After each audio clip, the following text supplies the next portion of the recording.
What are the best and worst matchups for fantasy football on the early games for week number 9 in fantasy football?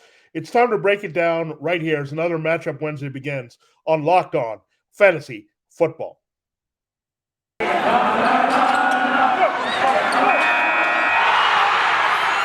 are Locked On Fantasy, your daily NFL fantasy podcast. Part of the Locked On Podcast Network, your team every day.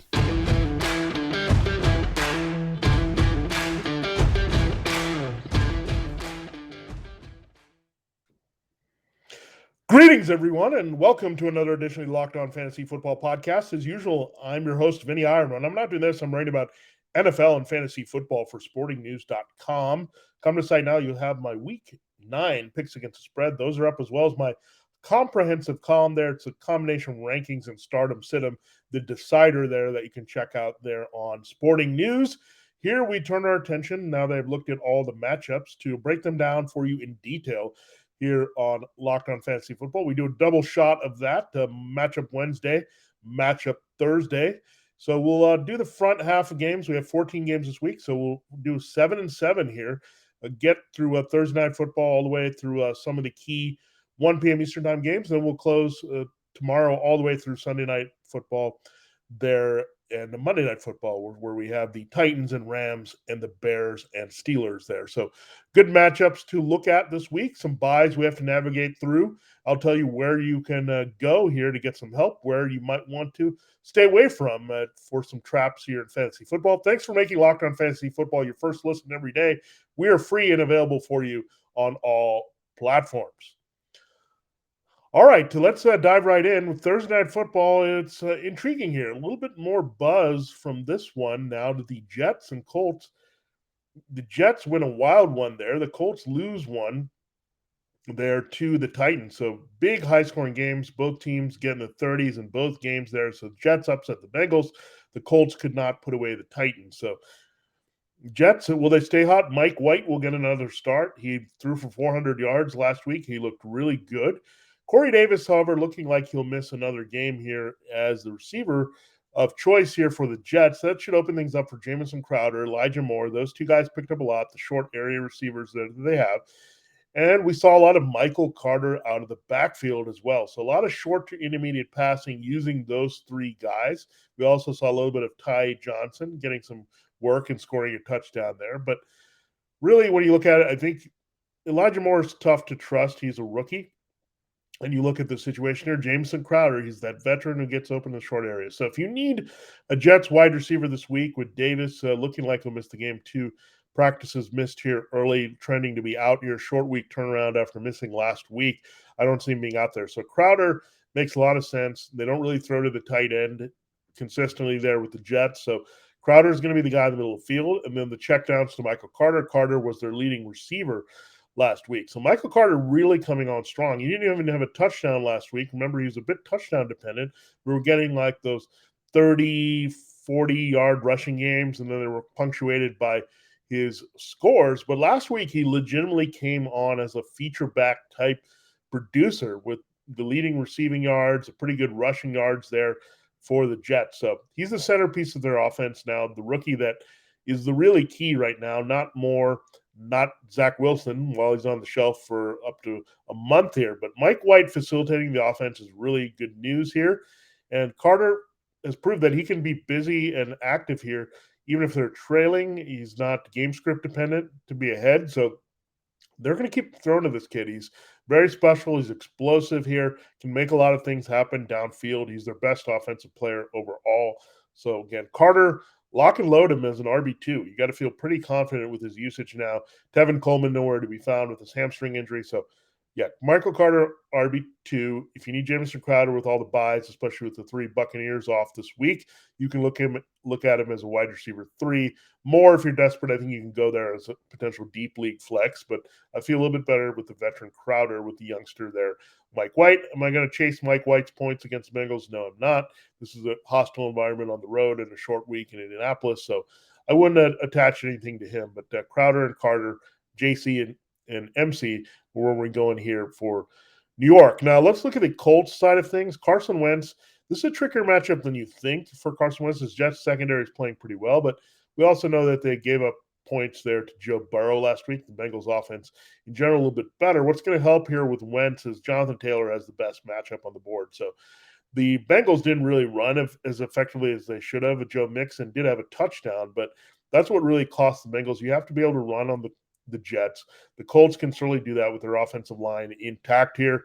Jonathan Taylor should have a big game. Some people are looking at Nyheim Hines, but if Taylor can control the action, they're not going to have a lot of checkdowns to Hines here. They're 10.5-point favorites here. The 46.5 is the point total here. So a lot of it's going to be Jonathan Taylor, maybe throws to Jonathan Taylor to help Carson Wentz. Michael Pittman Jr. is on fire right now.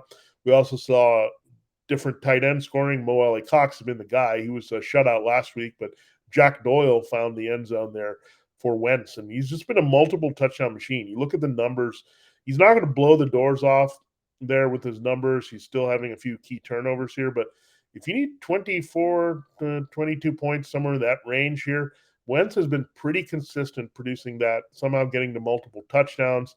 He always can score with his legs in this one. That always helps, and he does enough there to pad a stat. So Wentz is going to get those 2 touchdowns. I don't know how many yards he's going to get.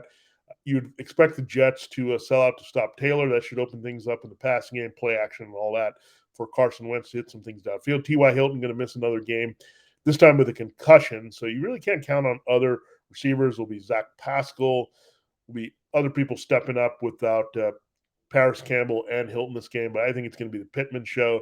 Work it to the tight ends. Work it to the backs here for Wentz. But he's going to put up enough decent yards and touchdowns again to be viable in fantasy football as a back-end streamer this week. In this matchup, we also like it's at home where the Colts are a little bit more controlled. The weather won't be an issue either. And I think that Frank Reich and Carson Wentz will be more focused to eliminate those key turnovers this week as well. And if you need the Colts defense, you can go there. Again, Mike White road. There's probably going to be some more mistakes.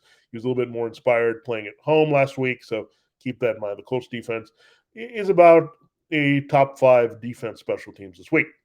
All right, the next game we'll talk about in this segment, another lowly team there in the AFC, really 2 of them here. The Texans playing at the Dolphins.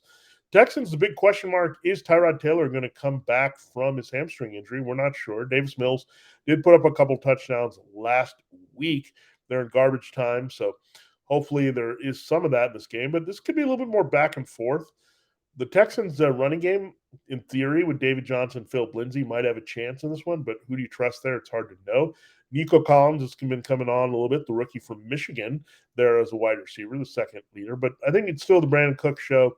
If Tyrod comes back, he has some appeal as a streamer or DFS play this week.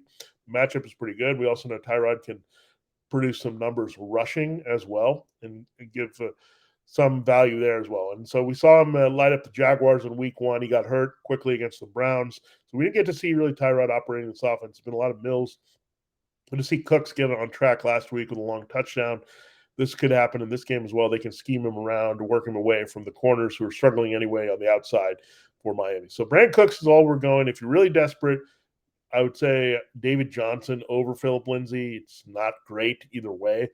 But at least the Texans have a chance where they're not going to be blown out of the building. The Dolphins are still 6.5-point favorites in this one this week. So I thought the number might be a little bit bigger. So I do like the Dolphins to maybe pull ahead by touchdown here. But Tyrod could be a lot more interesting. Now, interesting revenge game for Tua Tagovailoa. I wrote about it where this is the revenge on the Dolphins and the Texans. The Dolphins for thinking about trading for Deshaun Watson. That still could happen in the offseason now that the midseason deadline is gone here for Miami and Houston to work out a deal. So Tua is still going to be motivated. It's the Texans, maybe showing the Texans what they might get or what the Dolphins need to keep here instead of going after Watson. So rough game last week against the Bills, but he had played pretty well in the previous 2 matchups there. So getting back from his ribs injury. So Tua, the principles here, Devontae Parker, I like him more than Jalen Waddle in this game. Parker, I can bump up even to wide receiver 2 status. That's how good this matchup is.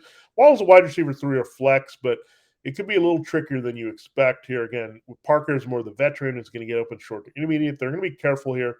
Will Fuller, we'll see if he's involved in a revenge game for him, but Yeah, he hasn't done anything. I don't expect him necessarily to be healthy for this one. So let's not force Fuller in there should he come back, because he's got it hard to trust there. But Parker's the only receiver I'm really feeling good about. Waddle is playable as well in this matchup, but Parker's a veteran. He kind of reassumed that role in the short term intermediate passing game. Miami's kind of thrown out that idea of forcing the ball deep when you've got a pretty good intermediate passing game when you working Devontae Parker. Mike Gesicki is a solid tight end one this week. He'll rebound from that tough Bills matchup, and Myles Gaskin as well. Really good matchup for him. So a lot of the offense, I think, is going to flow through Parker, Gesicki, and Gaskin. That's why I really can't extend too much to Waddle here, because they'll bend, don't break, try to limit the big plays for Waddle, and they're not coming anyway. Use the speed and quickness again. The Dolphins have reined it in a little bit. They're trying to get some wins here.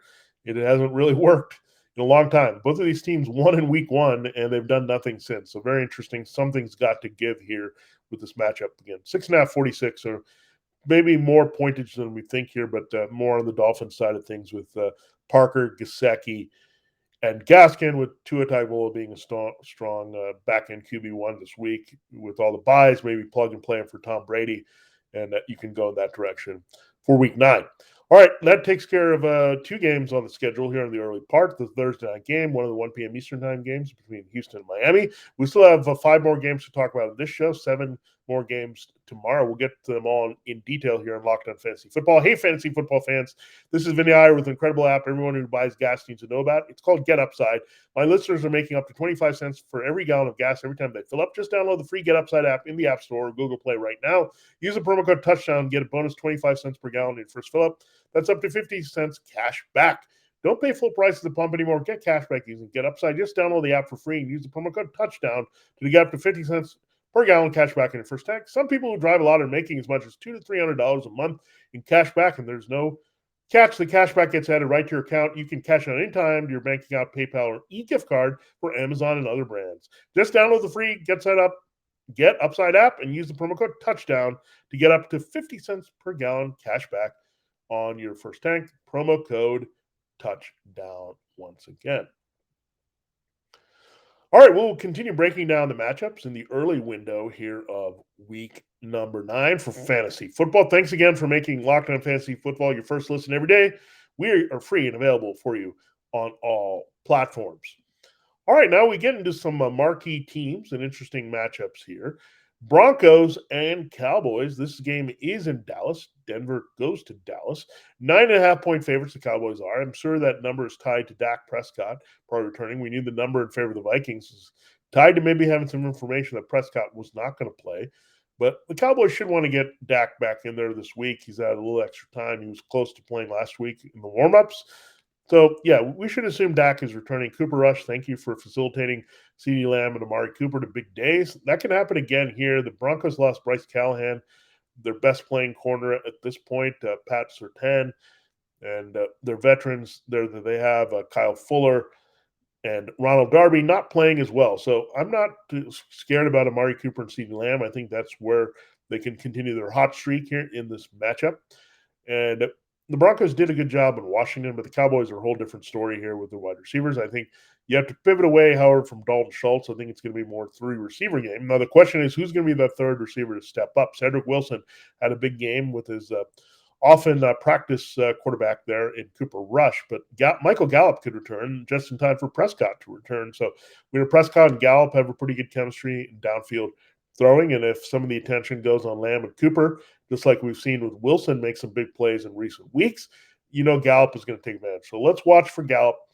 And I wouldn't just say they're going to keep Wilson ahead of Gallup. If Gallup's good to go, I think you'll assume that third role because he's got a little bit more route running versatility. They're inside outside to help Cooper and Lamb, who can all do that as well for Prescott. So that was their plan all along. So Gallup is looking pretty good. Remember, against the Buccaneers in week 1 before he got hurt. They want to use him. So that ends the value of Dalton Schultz here, I think. Should Gallup come back, given Wilson is already playing here pretty well for Dallas. And running game, Ezekiel Elliott should be a bounce back spot. He's back at home. Zeke does more damage here at home than on the road consistently. And it's a good spot where the 9.5 spread says the Cowboys should be playing with the lead. Zeke should be playing old school closer in this one. A little bit of Tony Pollard as well if you're really desperate. it could be a lot of Pollard and Zeke running in the second half in this one to put the Broncos away. But you can't always count on that, but I think it's a good matchup for Pollard as well. He tends to also piggyback on Elliott and play well there in a Jerry world. So, yeah, all the Cowboys principles get in, pivoting away from Dalton Schultz. The matchup by the numbers is not good for the tight end, but Prescott should be back and be a middle QB1. Cooper and Lamb back to being wide receiver 2s with wide receiver 1 upside. And Gallup, the more so than Wilson, I'm looking at as a wide receiver 3 or flex play in deeper leagues. Elliott, I think, will bounce back as an RB1 this week. And I think Tony Pollard has some flex appeal as well in this one. Now, let's go to the Broncos side of things. They're the underdogs. Teddy Bridgewater could put up some garbage numbers in this game. I like Noah Fant to rebound this one. The Cowboys struggle most against a tight end. They're in coverage. They also struggle in the slot. So Jerry Jeudy and Noah Fant should be rather busy. We'll see if Trayvon Diggs plays. If Diggs plays with that ankle injury, then it's going to really hurt Cortland Sutton. But if Diggs is out, then you have Sutton maybe facing Anthony Brown. That's going to open things up. Tim Patrick has a little bit of value, but with Jeudy back, even though Patrick was the leading receiver last week, I think Jeudy will be more involved. Again, the slot and the tight end are two places where they struggle. So this is going to be more of a Jeudy Fant game, I think, than the Sutton Patrick game. And Sutton, you're playing him all the time here. I think you're looking more at Sutton as wide receiver 3. Jeudy is wide receiver 3 this week. Fant should bounce back as the middle of the road tight end 1 that he is here. But again, let's watch for Diggs versus Sutton. That could affect if we want to play Sutton in DFS. But in season long, you play Sutton, you probably don't have too many better options there as your wide receiver 3 or flex this week. But I really like Jeudy a little bit more actually than Sutton in this particular matchup, and Fant again should be busy. So I can see Bridgewater putting up 250 and 2. Where I don't see the Broncos having a lot of success in this game is in the running game. We know the Cowboys are pretty good up front against the run. Their linebackers are active. They contained Dalvin Cook last week. Cook was rather productive, but nowhere near having easy ways to run against the Dallas. So again, this split committee with Melvin Gordon, Javonte Williams, again, I think you're pretty much touchdown dependent on both these guys. I hate to say it, but as this even split continues where you don't know exactly who's going to be used where, early downs or in the receiving game, it's really difficult to navigate. So again, if you're playing Gordon or Williams, you're pretty much counting on hopefully one of them scoring. We had both of them scoring a couple weeks ago. It was Gordon last week. So yeah, very tough there. We just want one to go. Unfortunately, Melvin Gordon did not get moved at the trade deadline. The next matchup we go to here is the Vikings and Ravens. And this could be another high-scoring game. This has the same over-under as Broncos Cowboys, 49.5. It's a little tighter, according to the odds makers, at 5.5 for the Ravens. Interesting number there. Ravens are coming off a bye. Let's start with them. Lamar Jackson locked in. The Vikings secondary is not all that. The Vikings also lost Danielle Hunter, their best pass rusher. So a lot of ease on Lamar Jackson. That's been an issue with his offensive line with Patrick McCarry now hurting and joining Ronnie Stanley. They've had to play Alejandro Villanueva. So the pass protection has been a little bit of question mark for Baltimore. The interior blocking has been pretty good, but no Hunter really helps here. Everson Griffin is playing well, but it's a little easier to control him when Hunter is not drawing attention there. We saw Cooper Rush have plenty of time, buy time, and make some throws last week. So Lamar should have a little bit more time. He's going to do his usual running here. The Vikings, I don't think, have a lot of answers. They're pretty good at linebacker, but if they spy Lamar, I think that's going to help him in the passing game as well. So, yeah, it's a really good matchup for Lamar and his wide receivers. It's a kind of a revenge game for Rashad Bateman. He was a Minnesota Golden Gopher, the rookie. He's been coming on here. 2 solid games in his return and really debut for the Ravens. So he's more of a wide receiver 3 or flex this week. Marquise Hollywood Brown, we'll talk about more of him in DFS, but he can smoke the secondary really badly. They give up a lot of big plays. We saw that last week with Wilson, Lamb, and Cooper. They can stretch the field. Love the speed of Brown in this one. That's why I kind of like the trickle down to Bateman. The Vikings, by the numbers, are pretty good against the tight end, but I think Mark Andrews is a different style of tight end. So we're hoping that Bateman produces but doesn't cut in too much into Andrews. We kind of want the passing game to go through these 3 guys, not forcing like a Devin Duvernay or James Prochet or someone like that. So Mark Andrews was great and produced big time while Bateman was out. So a little bit of adjustment there. But coming off a bye, I think they can scheme Andrews open a little bit better. So Andrews is still going to be a tight end one. You're going to play him every week. I think there's a good chance he finds the end zone, even if he's a little quieted with the catch volume this week. But Bateman will surprise some people, and I think Hollywood can crush it once again, having a big, big year for Baltimore, the first-round pick from Oklahoma really having a breakout here in 2021. Elsewhere, if you need to use a running back, I guess you can use Latavius Murray in a revenge game. He should be back here for the Ravens against one of his former teams, the Vikings. He also played for the Raiders and Saints. So maybe a little bit of that for Latavius Murray, but it mucks up the backfield even more with Devonta Freeman and Le'Veon Bell. So, again, you're hoping for probably a touchdown there. I don't know if I love them to run a lot of the Vikings. Zeke was contained by Minnesota last week. So I see a lot of Lamar putting it up with Brown, Bateman, and Andrews being big beneficiaries in this game with a little bit of pass rush break here at home. Now, on the Minnesota side of things, Kirk Cousins should be on the other side of the shootout. Somehow he sometimes plays better on the road where things are ramped up and he's got to have the volume out of necessity. Dalvin Cook will be solid, but the Ravens' run defense is a little bit better than their pass defense. So Dalvin Cook's going to set up the passing game. So I like Justin Jefferson to rebound. He's a hard speed guy to handle. We saw they struggled with Jamar Chase before the break, and Jefferson and Chase, we know the natural tie-in as LSU big-time receivers. So I think it's more of a Jefferson game than a Thielen game. We saw Thielen game last week. It did happen versus Jefferson. We didn't like the disparity of that, but Thielen can still produce here. But you do have Marlon Humphrey in the slot. So I don't think they're going to move Marlon Humphrey. I think they're going to put him on Thielen. You can try to put him on Jefferson, but Humphrey really struggles with the speed receivers, as we saw with Chase. He got burned by Chase and CJ Uzama last time. So it would make sense to me if I'm the Ravens this game. Humphrey's a better slot player anyway.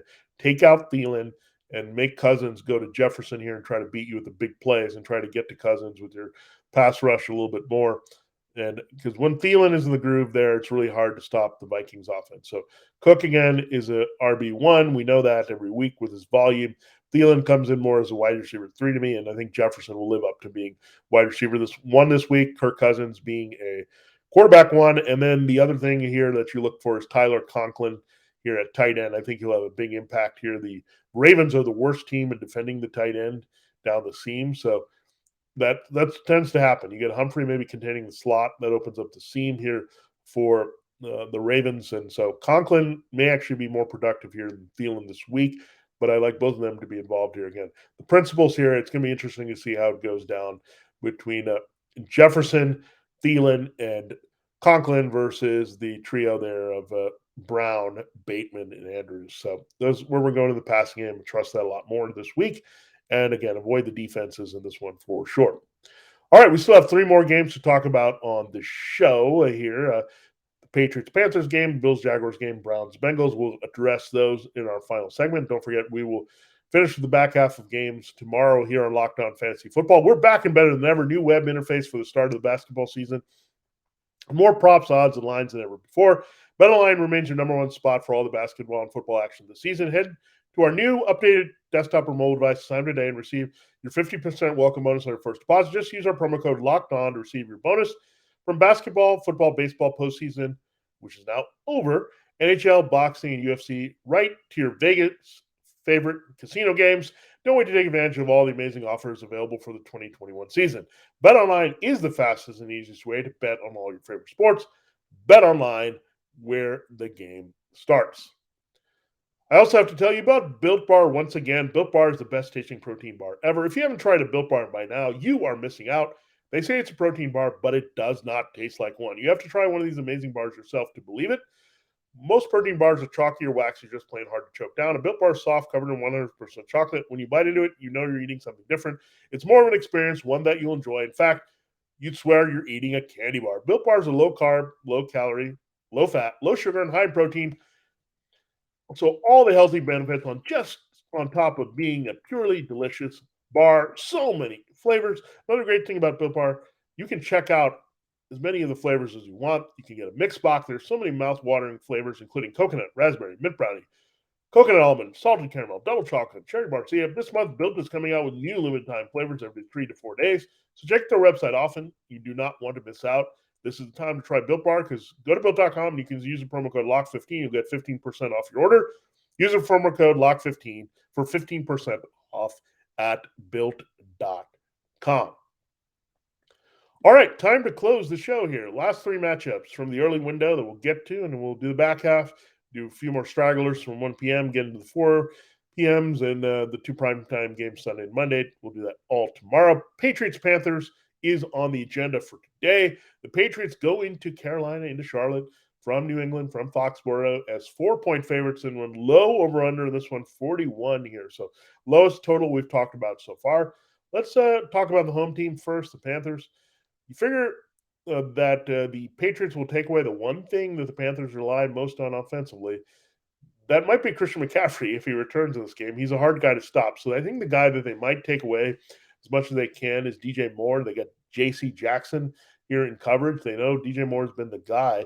The problem is they're not sure if it's going to be Sam Darnold targeting him or P.J. Walker. Darnold does have a concussion, so he has to be cleared to play here in this game. He's going to remain the starter should that happen. So DJ Moore figures the guy that's easiest to take out here. So they're probably going to force Darnold to go to other players. We know the Robbie Anderson connection has been way off here this season. So a lot of things to watch here in this one. But DJ Moore, I'd expect him to be disappointing. Drop him down to wide receiver 3 this week.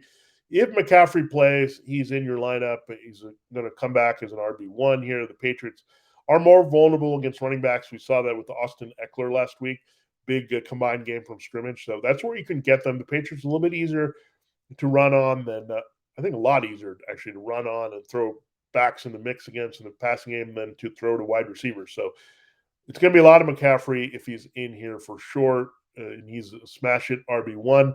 If it's Chuba Hubbard, you got to look at him more as an RB2 or flex, even though he had good volume and a touchdown last week. I think they're at the end of the line with Hubbard. So watch McCaffrey. He could return this week. There's a good chance of that with his injury maybe fading away. They also could hold him until week 10. So something to monitor all week. But yeah, McCaffrey, do not hesitate if he's back in the lineup because they've been very careful with him. If he's good to go, he's good to go. And you'll see the normal volume there this week. But yeah, I'm not feeling DJ Moore at all in this game. He's really cooled down once everyone realized, look, no one else in this passing game is getting it done, especially with Terrace Marshall. We'll see if he can return from a concussion, but not a lot of weapons there. So it's easy to key in on more when you don't have Dan Arnold or a tight end threat or anything like that either here for Sam Darnold. Well, the Patriots side of things, I mean, Mac Jones is in a tough spot here on the road. I would avoid it. He has some good matchups coming up, but I'm not going there. I think Hunter Henry is the best play again for the Patriots. He was slowed down a little bit by the Chargers. I think he rebounds this week. Here, I wouldn't go with any of the wide receivers here. I wouldn't go with too much in the passing game, but Hunter Henry is the only one we go, and I'm going to look for a touchdown from him this week. But I don't see a lot from Jones here. I think the Patriots will also stay grounded for the most part. Damian Harris is an RB1 for me with his volume and things that are going on here. Again, so Henry and Harris are the only way I'm going with the Patriots, and love the Patriots defense. I also kind of like the Panthers defense. They are at home. They're aggressive defense against a rookie quarterback, and the Patriots are facing either Darnold or P.J. Walker. So two of the better defenses that you can stream in fantasy football coming out of this game for sure. All right, the next game we'll talk about is Bills Jaguars here in Jacksonville. The Bills are 14.5-point favorites. You figure there's going to be a lot of Bills fans in Duval County making the trip from Buffalo and trying to warm up a little bit. It's November in Buffalo. So it's going to be a little bit of a party atmosphere for the away team. 14.5. I think they'll cover that. 48.5 is the over-under. Let's start with the Bills. Start them if you got them. It's not like the Dolphins game. There was at least some division familiarity that might have slowed down the Bills last week, but Josh Allen eventually got it going. He's facing the other Josh Allen this week. Let's hope the Manning cast curse that I wrote about in Sporting News doesn't bite the quarterback Josh Allen against the pass rusher Josh Allen, because it's really helped all the other teams lose. But for fantasy purposes, I think Josh Allen's going to still put up big numbers. The Manning cast has not taken away the fantasy numbers of the quarterback, thankfully. That's what we're looking for most in this one. So Allen, again, is the top QB on the board for me. This matchup is just a piece of cake here. And this is the matchup that will give us the numbers that we were expecting last week, I think, against the Dolphins, even though this is on the road. So Josh Allen will smash it. I think this time Emmanuel Sanders will make a big play and score. Stephon Diggs will be fine. Cole Beasley has a great matchup as well, maybe even better than last week after his big game. So no Dawson Knox. That means a lot of things are going to flow through those three wide receivers. Diggs, Sanders, Beasley. In that order, I like them as wide receiver 1, 2, 3. There, Zach Moss, more so than Devin Singletary, I'm going to trust here in this matchup against the Jaguars run defense. Jaguars run defense playing a little bit better, but I like Zach Moss if I'm going to play one of these backs as a RB2 or flex this week. That's where I'm going. Needs a touchdown, but I think it happens here. So Bills should roll the Jaguars, play all your principles for the Bills. except for Devin Singletary, not going to stretch to Gabriel Davis or the tight end Tommy Sweeney this week, replacing Dawson Knox. Now let's look at the Jaguar side of things. The Bills defense is in the position to smash it. Not going to play Trevor Lawrence. I'm not that interested in playing Carlos Hyde if he replaces James Robinson. If I play Robinson, still going to go with the volume-based RB2.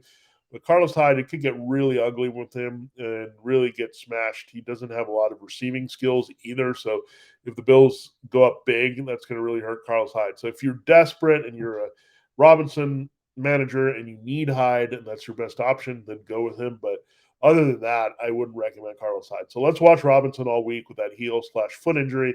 Let's hope he can go, and hopefully he can get limited practice and be on track to go by the time Friday and Saturday roll around for this game. On Sunday, it'll be ideal scenario, but not all that interested in playing Hyde in this brutal matchup for him up front. Really, as a collective, no on everybody. Marvin Jones, Dan Arnold, Jamal Agnew. Who knows where they're going to go in this passing game? It was an ugly game plan in Seattle last week. I actually had faith in the Jaguars to play a lot better, but not now. I mean, that was just atrocious coming out of the bye. I'm not feeling it against a much better team this week at home in Jacksonville. So, yeah, avoid all the Jaguars, guys that you would, except for Robinson if he goes here. And temporary expectations more as RB2. Bills get in all the principles you can, you're including their defense. Last matchup we'll talk about, Browns-Bengals, the Battle of Ohio here. The Bengals are 2.5-point home favorites. An interesting number there. 47 is the over. Both teams coming off shocking losses here. Browns losing to Steelers at home, Bengals losing to the Jets on the road. Something has to give here, and I think what gives is the Baker Mayfield. I didn't really like the way the Browns offense was operating last week. Baker was not 100%.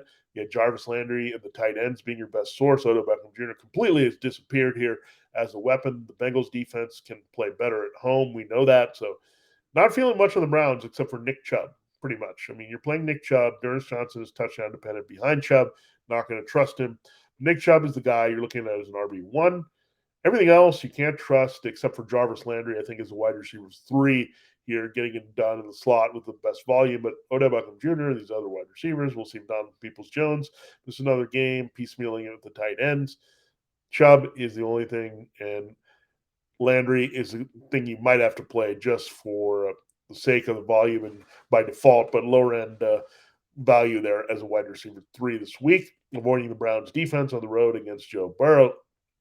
Joe Burrow should keep up with multiple touchdown work here. Jamar Chase, smash it as a wide receiver 1. I like T. Higgins as a wide receiver 2. I'm going to avoid Tyler Boyd, however. The Browns are pretty good with the numbers in the slot, so they won't need Boyd. I think it's more of a CJ Uzomah game at tight end. If you need him as a back-end tight end 1 with some of the buys, you can definitely go there this week here as a little bit of sneaky play to maybe rebound. We liked him last week, didn't come through against the Jets. That's because it was more of a Boyd game that we didn't expect. So this week, I think I'm going to pivot back to Uzomah and hope that he rebounds this week. If you need him, again, deep tight end 1 option. I really like Higgins again as wide receiver 2. Bump him up against the secondary that's struggling. We'll see if Denzel Ward misses another game. That's going to be huge here for Jamar Chase and Higgins here on the outside. So good feelings about Chase and Higgins. Uzomah is just a little bit of a vibe there that this is his type of game. He also tends to do more, I think, at home in general for Joe Burrow. Burrow's a QB1 this week, pretty high up. Joe Mixon is an RB1 with the volume alone. Samaje Perine not being as much of a factor as we thought here. So, yeah, all your principal Bengals get in there except for Boyd. And the Bengals defense is also playable at home here. The Browns really struggled last week. The Baker Mayfield will sack quite a bit. Always a chance for turnovers here, but I do like the Bengals to win this game. I do like the Bengals a lot more in fantasy football in this one as well. So there you have it. Thanks for making Locked On Fantasy Football your first listen every day. Again, tomorrow's matchup Thursday. We'll do this again with 7 more games on the Week 9 slate, all the way through Titans, Rams on Sunday night, and the Bears-Steelers on Monday night. So now make your second listen to the Peacock and Williamson NFL show. Brian Peacock and former NFL scout Matt Williamson give you the expert NFL analysis in less than 30 minutes. It's free, available on all platforms. For Locked On Fantasy Football, this has been Vinnie Iyer. Have a great day, and we'll catch you there tomorrow on Matchup Thursday.